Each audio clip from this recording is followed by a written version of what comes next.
बिस्मिल्लाहिर्रहमानिर्रहीम। चैप्टर 2 में आज हम इक्वेशंस ऑफ मोशन के बारे में डिस्कस करेंगे। जो तीन फेमस इक्वेशंस हैं, first equation of motion, second equation of motion और थर्ड इक्वेशन ऑफ मोशन, इनको आज हम डिस्कस करेंगे। तो here we discuss the three equations of motion. कौन कौन सी हैं? फर्स्ट इक्वेशन ऑफ मोशन है V F equal to V I plus A T के इक्वल है, और दूसरी equation second equation of motion है जिसको हम S equal to V I T plus half A T square के नाम से जानते हैं, और तीसरी थर्ड इक्वेशन ऑफ मोशन है two A S equal to V F square minus V I square.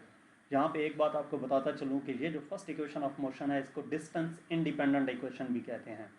कभी कभी स्टेटमेंट चेंज करके पेपर में क्वेश्चन आ जाता है कि डिस्टेंस इंडिपेंडेंट इक्वेशन क्या है, तो वो बेसिकली क्या होती है? फर्स्ट इक्वेशन ऑफ मोशन है। ऐसा क्यों है कि इसे डिस्टेंस इंडिपेंडेंट इक्वेशन कहते हैं?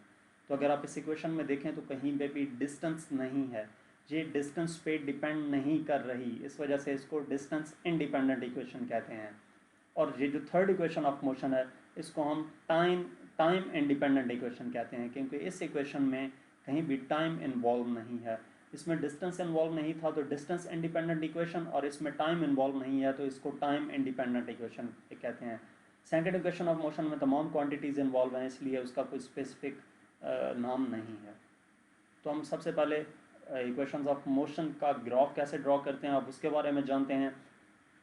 तो consider a body moving with initial velocity V I. ये सारा आपने रीड कर लेना, मैं आपको जस्ट समझा देता हूँ क्या है क्या इसमें। कि हम कंसिडर करते हैं कि एक ऑब्जेक्ट है और वो इनिशियली स्पीड वी आई के साथ मूव कर रहा है, और उसका जो एक्सेलरेशन है वो यूनिफॉर्म एक्सेलरेशन है, और वो एक्सेलरेशन किसकी इक्वल है? ए की इक्वल है।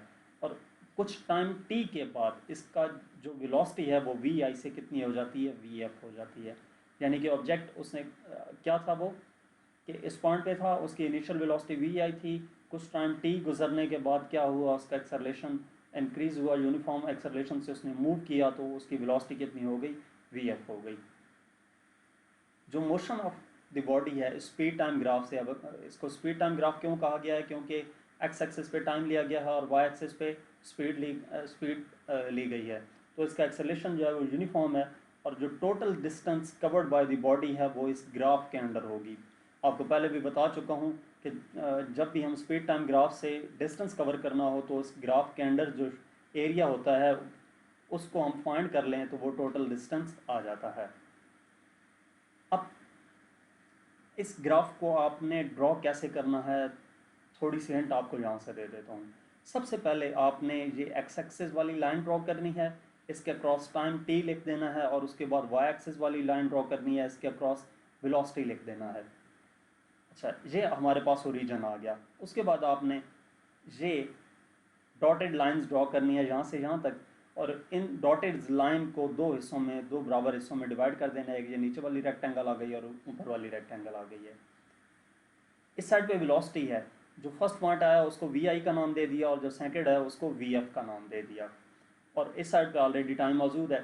ये जो फर्स्ट ट्राइंगल है आपने क्या करना है, यहाँ से ऐसे मूव करना है और इस तरफ आना है। O origin A B C D, ठीक है, यहाँ से स्टार्ट करना है, O A B C D. और अब ये जो दरम्यान में चीज़ें लिखी हुई हैं ये क्या हैं? तो हम इसमें ऑलरेडी डिस्कस कर चुके हैं कि उसने वी आई से वी एफ तक गया है तो यूनिफॉर्म एक्सेलरेशन के साथ मूव किया। तो इस वजह से ये जो स्लोप है इसको हम एक्सेलरेशन ए का नाम देंगे। ये एरिया कैसे आया? अगर आप रेक्टेंगल का फार्मूला देखें तो रेक्टेंगल का फार्मूला क्या होता है? लेंथ इनटू विड्थ होता है। Area equal to V I into T. ये हमारे पास विड्थ आ गई और ये लेंथ आ गई, ठीक है। ये विड्थ आ गई और ये लेंथ आ गई, इन दोनों को मल्टीप्लाई किया तो ये इस रेक्टेंगल का एरिया आ जाता है। और ये जो हमारे पास बन रहा है ए बी सी ट्राइंगल है, इसका एरिया कैसे फाइंड किया जाता है? Area equal to half base into height. तो हाफ बेस इसकी क्या है? ए से सी तक, ये ए से सी तक डिस्टेंस टाइम टी के इक्वल है, तो इस वजह से टी लिख दिया, और हाइट यहाँ से यहाँ तक ये ए टी के इक्वल होगी, gain in speed equal to A T. तो इस तरह करके ये आपने ग्राफ ड्रॉ कर लेना है। अब हम यही ग्राफ, आपने यहाँ पे ये बात याद रखनी है कि यही graph first equation of motion में, यही graph second equation of motion में, और यही graph third equation of motion में यूज़ होगा। तो आपने इस ग्राफ की बार बार प्रैक्टिस करनी है ताकि आपको ये याद रहे। तो अभी हम फर्स्ट इक्वेशन ऑफ मोशन देखते हैं। फर्स्ट इक्वेशन ऑफ मोशन क्या है, V F equal to V I plus A T. Slope of line A B gives the acceleration of the body. ये जो slope of line A B है ये हमें क्या देता है, एक्सेलरेशन ऑफ द बॉडी देता है। Slope of line A B equal to A यहाँ पे क्या है, एक्सेलरेशन है। तो ए किसकी इक्वल आएगा, B C divided by A C. ये line B C divided by A C. इस ग्राफ में अगर आप देखें तो वेलोसिटी किस तरफ है और टाइम किस तरफ है। वेलोसिटी वर्टिकल लाइन है और टाइम हॉरिजॉन्टल लाइन है। यहाँ पे हमने क्या फाइंड करना है, एक्सेलरेशन। एक्सेलरेशन का फार्मूला क्या होता है, वेलोसिटी डिवाइडेड बाय टाइम। तो वर्टिकली वेलोसिटी यहाँ से लेकर यहाँ तक का distance V F B C, ये यहाँ से यहाँ तक बी सी, और हॉरिजॉन्टली क्या है, टाइम है। एक्सेलरेशन वेलोसिटी ओवर टाइम है, तो ये क्या आ गया, ए सी। इस वजह से ये बी सी डिवाइडेड बाई ए सी आ जाता है। मैं दोबारा आपको बताता हूँ कि एक्सेलरेशन का फार्मूला क्या होता है, velocity per unit time, velocity divided by time. तो वेलोसिटी किस तरफ है, वर्टिकल एक्सिस के अक्रॉस है, तो वर्टिकल लाइन क्या है, बी सी की इक्वल है, इस वजह से यहाँ पे बी सी लिखा है। और टाइम किसके अक्रॉस होता है, हॉरिजॉन्टल है, तो टाइम ए सी है, वो हमने यहाँ पे पुट कर दिया, तो बी सी डिवाइडेड बाई ए सी आ गया। अब अगर आप डायग्राम में देखें तो ये बी सी लाइन किसकी इक्वल है, अगर जहाँ से लेकर जहाँ तक ये जो लाइन है कंप्लीट, इस लाइन में से हम ये वाली लाइन माइनस कर दें, इस लाइन में से ये वाली लाइन माइनस कर दें, तो बाकी क्या बचती है, बी सी बचती है जो ऊपर थी। तो हम क्या करेंगे, B D minus C D divided by O D. ये ए सी जो लाइन थी वो ओ डी की इक्वल है, यानी कि बी सी की जगह पे हमने B D minus C D लिख दिया और ए सी की जगह पे ओ डी पुट कर दिया है। B D equal to V F, यहाँ से लेकर यहाँ तक का डिस्टेंस वी एफ की इक्वल है।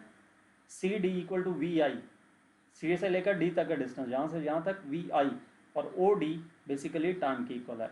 तो ये हम इसमें पुट कर देते हैं, A equal to V F minus V I divided by T आ जाता है। तो टी उस तरफ जाके मल्टीप्लाई होगा, A T equal to V F minus V I हो जाएगा। तो ये वी आई उधर जाकर ऐड होगा, इस तरफ सब्ट्रैक्ट हो रहा है, दूसरी तरफ जाएगा तो ऐड होगा, V I plus A T equal to V F हो जाता है।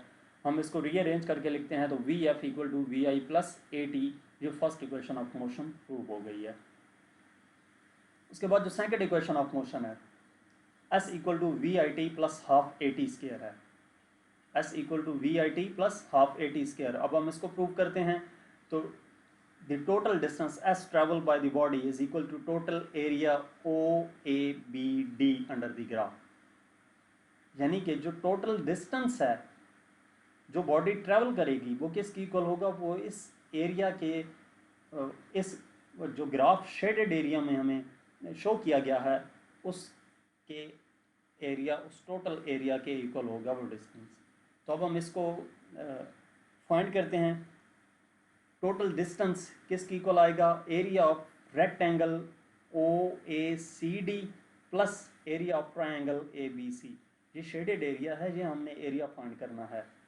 ये शेडेड एरिया, ये एरिया हमने फाइंड करना है, तब हमारे पास टोटल डिस्टेंस आएगा। तो एरिया फाइंड करने के लिए हम क्या करेंगे, पहले इस रेक्टेंगल का एरिया फाइंड कर लेंगे, फिर इस ट्रायंगल का एरिया फाइंड कर लेंगे, और इन दोनों एरियाज़ को ऐड करेंगे, इसमें पुट करेंगे, तो टोटल डिस्टेंस एस आ जाएगा। तो सबसे पहले हम एरिया ऑफ रेक्टेंगल फाइंड करते हैं। एरिया ऑफ रेक्टेंगल फाइंड करने का फार्मूला क्या है, विड्थ इनटू लेंथ। ये एरिया ऑफ रेक्टेंगल है, तो हम area of rectangle O A C D find करते हैं।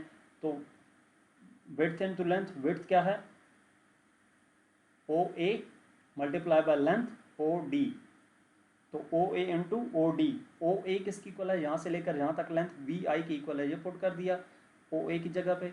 और ओ डी लेंथ किसकी इक्वल है, टाइम की इक्वल है, टी की इक्वल है, तो ओ डी की जगह पे हमने टी पुट कर दिया। तो ये किसकी इक्वल आ जाता है, बी आई टी की इक्वल आ जाता है। उसके बाद हम क्या करते हैं, ये हमारे पास आ गया एरिया ऑफ रेक्टेंगल, किसकी इक्वल आया है, वी आई टी की इक्वल। अब हम एरिया ऑफ ट्रायंगल फाइंड करते हैं। तो एरिया ऑफ ट्रायंगल, ये हमारे पास ट्रायंगल है ए बी सी। ट्रायंगल का एरिया फाइंड करने का जो फार्मूला है, हाफ बेस इनटू हाइट है। अब जो ट्रायंगल है वो हमारे पास ए बी सी है, तो इसमें हम वैल्यूज पुट करते हैं। हाफ बेस क्या है, ए सी के इक्वल है, और हाइट क्या है, बी सी के इक्वल है, ए सी इंटू बी सी। अच्छा, ये किसकी इक्वल हो जाएगा, 1/2 ए सी क्या चीज़ है, टाइम की इक्वल है, टी की इक्वल है। एक सी की जगह पे टी पुट कर दिया, into B C, B C, ये किसकी इक्वल है, ए टी की इक्वल है, gain in speed equal to A T, तो half T into A T, ये किसकी इक्वल आ जाएगा, हाफ ए टी स्क्वायर, जब इन दोनों को मल्टीप्लाई करेंगे तो 1/2 ए टी स्क्वायर आ जाएगा।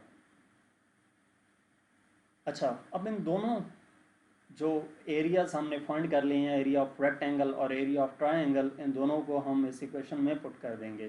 तो total area equal to area of rectangle O A C D plus area of triangle A B C, तो ये किसकी इक्वल आ जाएगा, S equal to V I T plus half A T square. Area of rectangle O A C D हमारे पास क्या था, we I T यहाँ पे पुट किया इसमें, और दूसरा area of triangle A B C half A T square, वो इसकी जगह पे ये पुट किया, तो ये हमारे पास प्रूव हो गया, S equal to V I T plus half A T square. ये सेकंड इक्वेशन ऑफ मोशन थी। अब हम third equation of motion find करते हैं। थर्ड इक्वेशन ऑफ मोशन है क्या, 2as equal to V F square minus V I square. The total distance S travelled by the body is equal to the total area O A B D under the graph. जिस तरह हमने second equation of motion में बताया कि जो total distance travel करेगा body वो किसके इक्वल होगा, इस shaded area O A B D के इक्वल होगा। तो यहाँ पे वही लाइन हमने लिखी है, तो total area O A B D S equal to area of trapezium half into sum of parallel sides into height. ये बेसिकली हमारे पास क्या बन रही है, ट्राइपेजियम बन रही है। तो इसका हमने क्या फाइंड करना है, एरिया फाइंड करना है।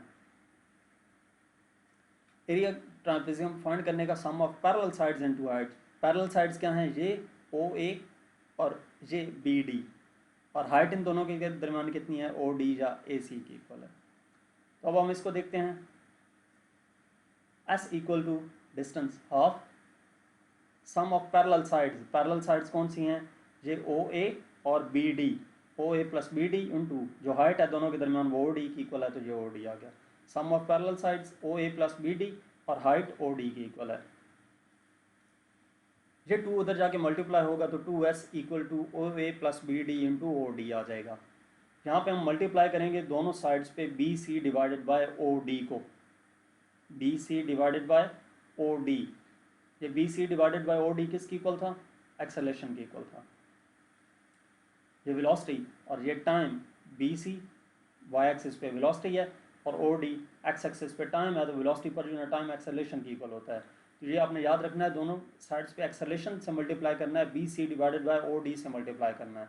तो दोनों तरफ मल्टीप्लाई करते हैं, लेफ्ट हैंड साइड पे 2s into B C divided by O D into O A plus B D into O D multiply by B C over O D. ये दोनों तरफ मल्टीप्लाई कर दिया।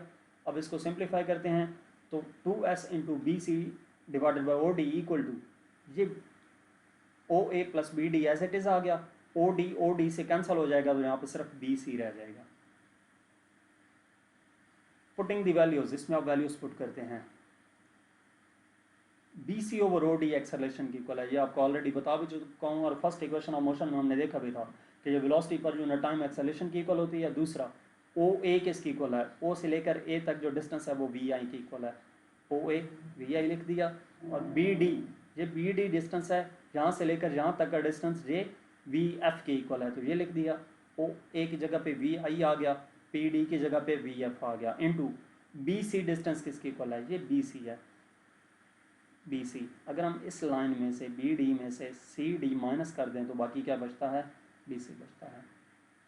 बी डी में से सी डी माइनस करें, यानी कि बी डी क्या है, वी एफ है, और सी डी क्या है, वी आई है। वी एफ में से वी आई माइनस करें तो ये बचता है, तो ये हमने वी एफ माइनस वी आई लिख दिया।